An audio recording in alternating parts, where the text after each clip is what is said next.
여러분 안녕하십니까? C채널 매거진 굿데이 첫 소식입니다. 각 교단이 새 회기를 시작한 가운데 C채널 방송이 교계 현안과 한국사회 진단 등 다양한 의견을 나누는 특집 좌담 교단장에게 듣는다를 마련했습니다.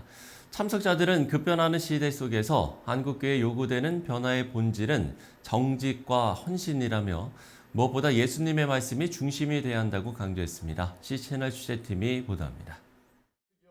C채널 방송이 지난 7일 C채널 방송 본사 스튜디오에서 특집 좌담 교단장에게 듣는다를 마련해 한국교회 현안에 대해 논의했습니다.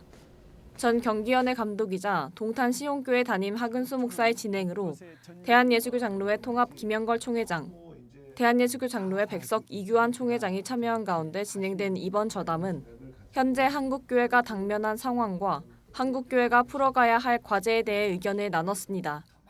먼저 대한예수교 장로회 통합 김영걸 총회장은 총회 내부 갈등을 치유하는 문제가 최대의 과제라며 성숙한 총회로 나아가기 위해 아픔을 딛고 새로운 시대를 맞이하기 위한 노력에 매진하자고 말했습니다. 또한 현재 우리는 문명의 대충돌이 일어나고 있는 한복판에 서 있다며 성경에 반하는 여러 상황들에 대해 교단을 넘어 신학적 논의가 함께 이루어져야 한다고 말했습니다. 교단이 좀 내부적인 고통을 좀 겪은 게 있었어요. 네. 그래서 내부 갈등을 좀 잘 치유하는 문제가 교단의 주요한 아픔이어가지고 다행히도 총회를 통해서 그 아픔이 좀 수습이 되고 또 회복의 길을 잘 찾아가고 그래서 도리어 더 화합하는 분위기가 되고 네. 더 아끼고 사랑하고 우리가 좀 희생해야 되겠다라는 마음이 솟아올라와서 참 감사한 마음을 가지고 있습니다. 한편 대한예수교 장로회 백석 이규환 총회장은 우리 사회를 지배하는 반성경적 여러 행태들에 대해 다시 한번 경각심을 가져야 한다며 시류에 휘말리지 말고 창조의 원리를 우선적으로 생각해야 한다고 말했습니다. 또 그에 따르는 삶을 살 때 인간의 존엄성이 회복되고 가정이 살아난다며 성경적 신앙 교육을 강조했습니다. 우리들의 모든 삶은 성경이 표준이라고 봅니다. 네. 또 세상에서 만들어지는 모든 법도 하나님 말씀을 벗어나면 안 됩니다. 창조의 원리에 의해서 모든 법들이 만들어져야 되고 이럴 때에 인간의 존엄성이 살아나고 네. 또 가정의 행복이 이루어집니다. 참석자들은 다음 세대를 위한 AI 활용 등 디지털 목회에 적절한 가이드라인 제시가 있어야 할 것이라며 총회 차원의 연구가 진행되고 있다고 밝혔습니다. 또한 위기 관리가 더욱 필요해진 한반도 상황에 대해서 한국교회는 정치 환경의 변화에 따라 달라지는 통일 정책이 아닌 인도적 차원의 교류를 꾸준하게 이어나가며 하나님의 주권을 인정하고 기도해야 한다고 강조했습니다. 끝으로 참석자들은 신앙의 본질에 대해 강조하며 2025년 선교 140주년을 맞는 한국교회의 역사에 주목했습니다. 한국교회 전체가 교단과 교파를 초월해 선교적 사명을 감당했던 초기 선교사들처럼 그 첫 신앙의 열정을 회복해야 한다며 부활절을 기점으로 의미 있는 연합예배의 장을 마련하자는 의견도 제시했습니다. C채널 방송 특집 좌담 교단장에게 듣는다는 11월 27일 오전 10시와 28일 밤 11시에 방송됩니다. C채널 뉴스 김지은입니다. 마르틴 부처 연구소가 지난 11일 은곡교회에서 제1회 마르틴 부처 학술 세미나를 열었습니다. 일부 경건회로 시작한 이날 세미나는 특강 순서가 이어졌고 마르틴 부처 연구소 대표 최준영 목사가 강사로 나섰습니다. 최준영 목사는 마르틴 부처의 하나님의 사랑, 이웃사랑 정신을 강조하며 예배 중심이 아닌 말씀 중심의 예배로 개혁한 과정을 설명했습니다. 한편 마르틴 부처 연구소는 마르틴 부처 연구 내용을 많은 목회자와 성도들에게 알리기 위해서 분기별로 세미나와 컨퍼런스를 개최할 예정이라고 밝혔습니다.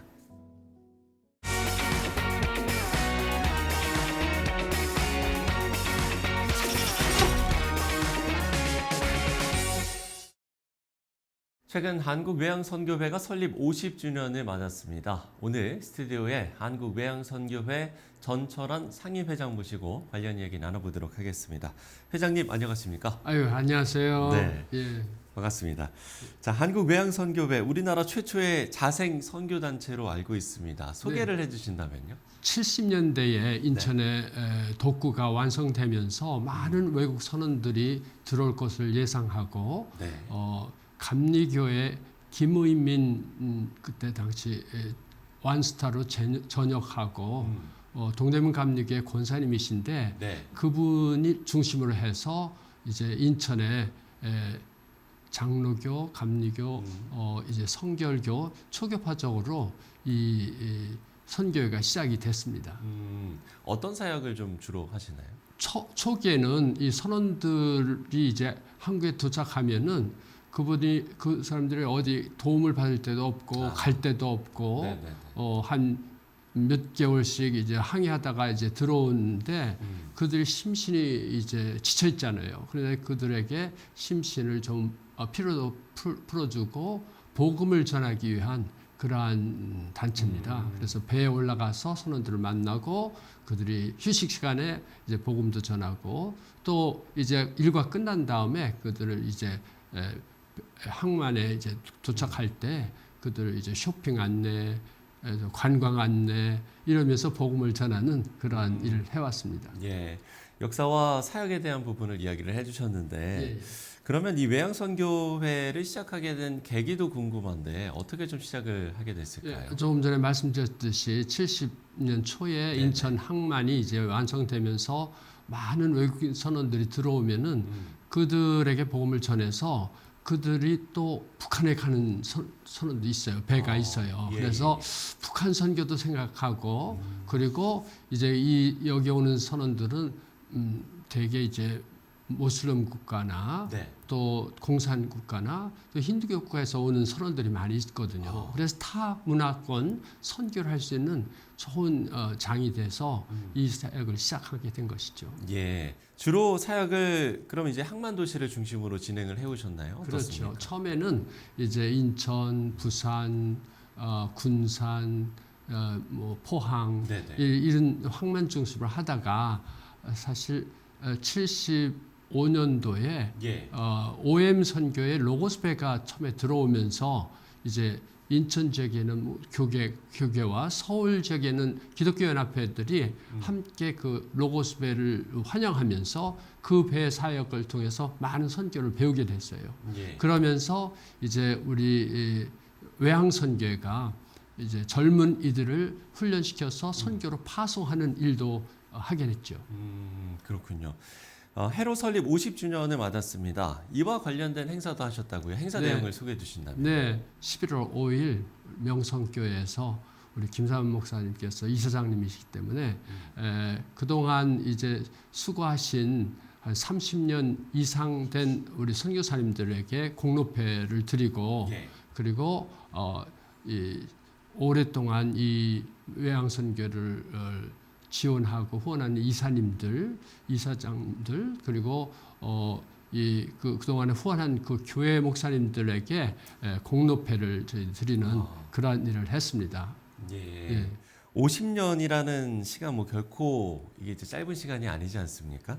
선교 현장의 변화, 예. 50년 전과 지금 예. 상당히 많이 달라졌을 것 같기도 한데. 예, 맞습니다. 50년 전에 저희들이 한국 교회가 사실 선교 한 90주년 되는 해예요. 네네.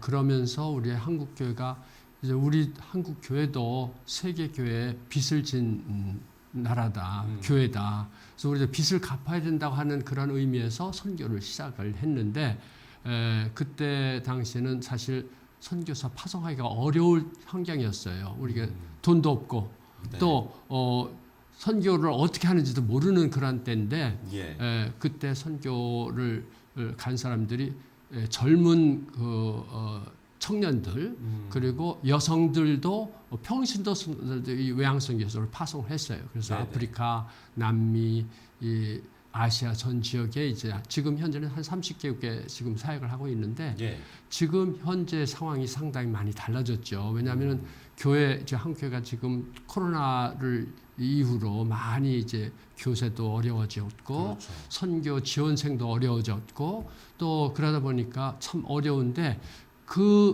그런데 이제 외국인 우리나라에 이주민 근로자들, 유학생, 다문화 가정들이 많아져서 맞습니다. 사실 250만 이상 되는 다문화 가정들을 선교할 수 있는 환경이 됐습니다.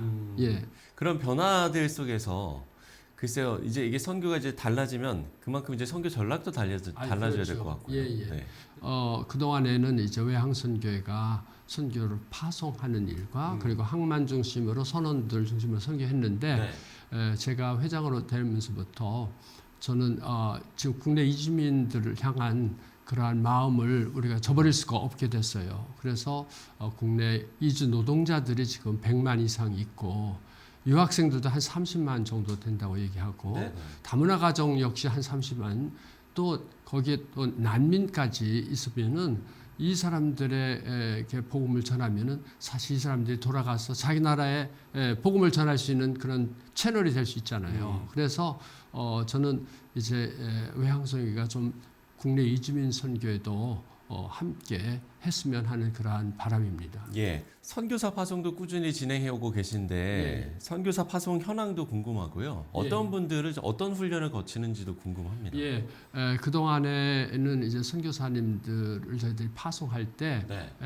타문화 선교 훈련을 거쳐서 저희들이 이제 아프리카에 보내고 또 중남미 그리고 아시아 쪽으로 우리가 선교사를 파송했는데 그분들이 지금까지 한 30여 년 동안 꾸준하게 해서 이제 교회를 많이 개척하고 예. 또 이 학교도 세우고 그 병원까지 세우는 그러한 일들이 생겨서 정말 초대 우리 한국 교회 선교사님들로서 학교 세우고 병원 세우고 교회를 개척하는 것처럼 예. 우리도 그러한 방향으로 지금까지 해오고 있습니다. 지난 50년 가장 큰 감사라고 한다면 어떤 것들을 이야기해 줄 수 있을까요? 이번에 저희들이 감사한 것은 선교사들 한 30년 이상 된 분들이 한 열 몇 분 계셔서 그분들이 아프리카에서 남미에서 정말 훌륭하게 선교를 하고 계신 분들이어서 그분들에게 정말 감사한 마음을 저희들이 보고 공로패를 드렸고 네. 그리고 그동안에 그래도 우리 한국의 선교 상황이 좀 어렵지만은 꾸준하게 이 사역을 위해서 기도해주고 후원해주는 교회, 개인, 단체들이 있기 때문에 오늘의 우리 외항선교가 있게 된 것을 저희들은 감사하게 생각하고 있습니다. 회장님 개인적으로도 감사할 부분이 있으실 예, 것 같은데. 사실 저도 이 외항선교에 세워진 지 한 6개월 만에 제가 이 외항선교에 들어와서 일을 했어요. 예, 그야말로 역사화. 예. 그래서 지금 49년째 저 선교를 하고 있는데 제가 많은 은혜의 빚을 외항선교로부터 받았고 그리고 그러한 사랑의 빚을 졌기 때문에 제가 사실 다른 기관에서 일을 하다가 지난 한 5개월 전에 회장으로 부름을 받아서 감사하게 지금 일을 하고 있습니다. 예. 한국 교회와 성도들의 꾸준한 관심도 필요할 텐데 예. 어떤 좀 이야기들을 해주고 싶으신가요? 예.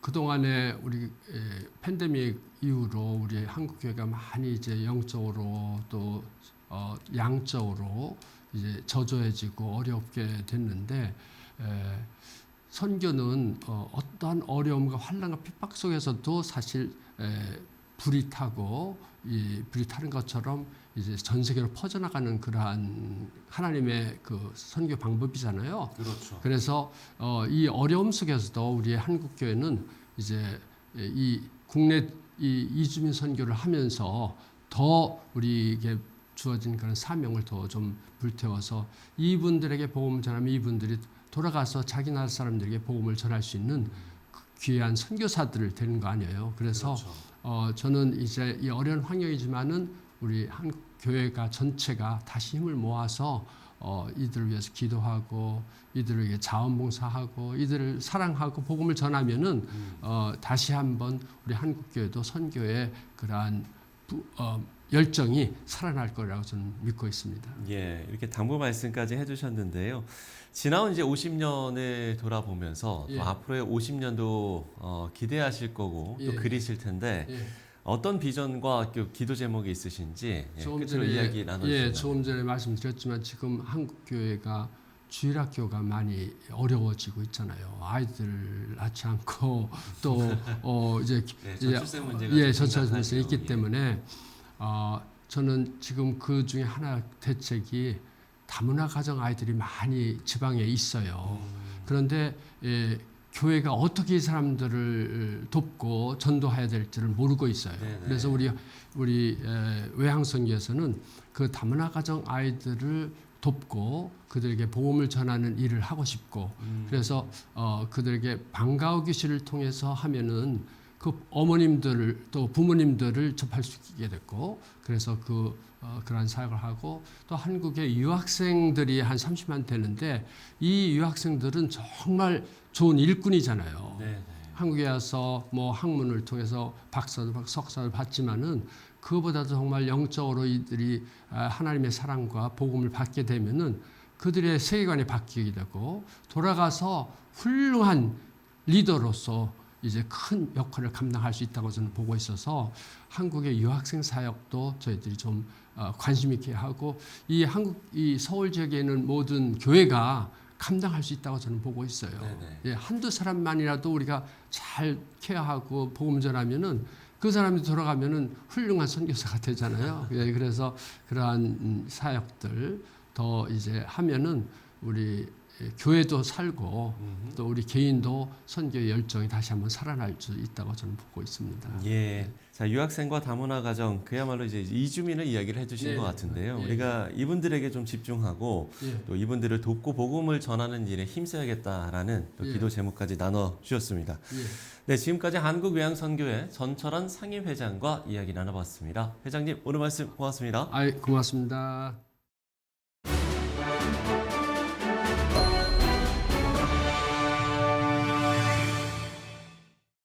네, 많은 교회들이 이번 주일을 추수감사절로 지키실 텐데요. 올해 내 삶에 주신 감사를 생각하고 그 은혜를 나누는 시간이 됐으면 좋겠습니다. 시체는 매거진 그때의 오늘 순서는 여기까지입니다. 시청해주신 여러분 고맙습니다.